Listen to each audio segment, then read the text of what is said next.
Okay, let me make this a little bigger here. There we go.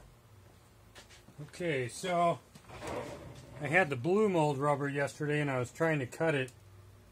It was so hard I couldn't cut it, so I went ahead and made another one with this green rubber, which is a lot softer. So we cut the edge off like that, and I take something like this and pop that out, and then I have this right here, which has a can opener on the bottom, and I screwed it in, and I use that to hook the molds. Okay, the mail person came by, so the dogs are going crazy. Cut that out like that.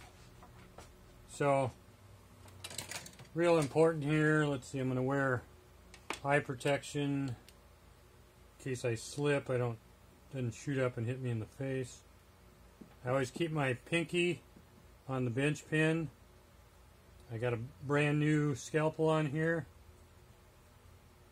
so I cut it that way.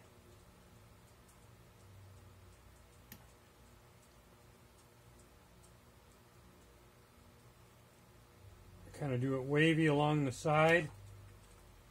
I'll show you some. I'll give you the name of a guy that cuts really great molds. I'm not really great at it, but they work well. But there's a better way to cut them. Okay, once I get around that, then I come in here. Cut way down and around. So I want to cut kind of a little area there that's going to hook together so that the mold lines up. I forget what it's called. A foot or something like that.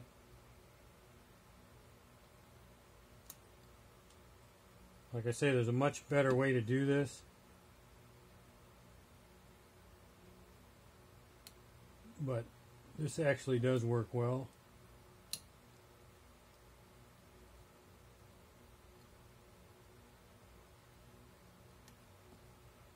So at this point I can see where my sprue rod is at.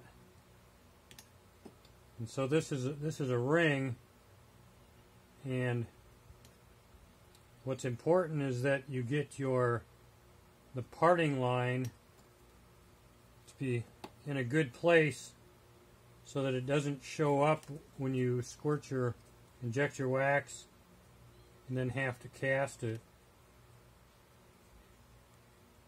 So you want to be along the side of the ring.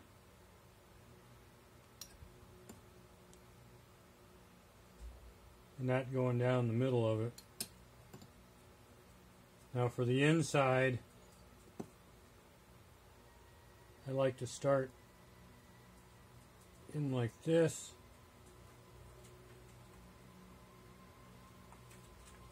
And I cut it going down at an angle.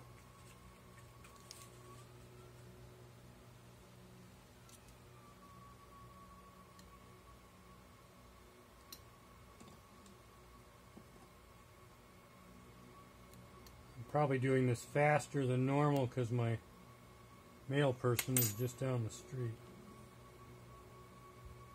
So now I cut across. So this is, like I said, it's a little crude, but it'll work really well.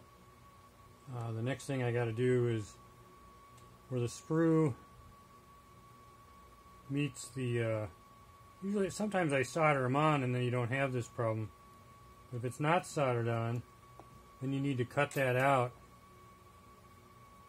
so that the sprue button is in line with the sprue itself. So